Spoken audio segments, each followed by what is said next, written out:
Petrol आणि diesel 90 पैशांनी महागला। आठवड्याभरामध्ये दुसऱ्यांदा पेट्रोल डिझेलच्या दरामध्ये वाढ। सर्वसामान्य नागरिकांना मोठा फटका। राज्यात अनेक ठिकाणी पेट्रोल डिझेलसाठी रांगा। पुणे, छत्रपती संभाजीनगर, अमरावती, चंद्रपूर आणि वाशिम जिल्ह्यांमध्ये इंधन मिळवण्यासाठी धडपड। पेट्रोल डिझेलसाठी काही ठिकाणी राडे।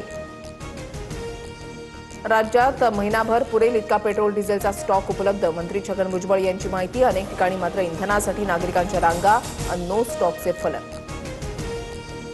पाव आणि ब्रेडच्या किमतीमध्ये 10% वाढ। पावची लादी आता 40 रुपयांना मिळणार। वाहतूक खर्चासह पॅकेजिंगच्या किमती वाढल्याचा परिणाम। महागाईवरून देशामध्ये आर्थिक अराजकता पसरेल। लोक भाजपला मतदान करून कर्माची फळं भोगतायत। संजय राऊतांचा हल्लाबोल। तर ठाकरे गट कर्माची फळं भोगतोय। भाजपचे प्रवक्ते नवनाथ पन यांचा राऊतांवर पलटवार। उपमुख्यमंत्री सुनेत्र पवारांच्या उपस्थितीमध्ये उद्या राष्ट्रवादीच्या आमदारांची बैठक। उद्या संध्याकाळी 6 वाजता बैठक होणार। पक्षांतर्गत सुरू असलेल्या घडामोडींमुळे बैठकीला महत्त्व।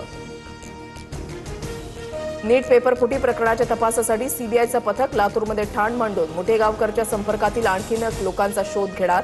वाढत्या रोषानंतर आरसीसी क्लासेस बाहेर पोलिसांचा कडक बंदोबस्त। नीटचे प्रश्न फोडताना मनीषा मांढरेकडून मोठी खबरदारी। मांढरे सर्व प्रश्न तोंडपाठ ठेवत असल्यानं तपासामध्ये तांत्रिक अडचणी। सूत्रांची माहिती। लिखित आणि डिजिटल साहित्य शोधण्याचं तपासामध्ये आव्हान। देशभरातील 12.5 लाख औषधांच्या दुकानांचा उद्या देशव्यापी बंद। ऑनलाईन आणि बेकायदा औषध विक्रीला केमिस्ट संघटनांचा विरोध। सरकारनं दखल न घेतल्यास बेमुदत संपाचा इशारा।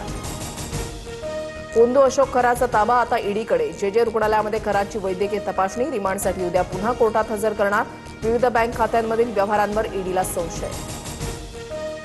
विदर्भातील 4 जिल्ह्यांना उष्णतेचा ऑरेंज अलर्ट। अकोला, अमरावती, वर्ध्यासह यवतमाळला तीव्र उष्णतेच्या लाटेचा इशारा। हवामान विभागाकडून नागरिकांना काळजी घेण्याचं आवाहन।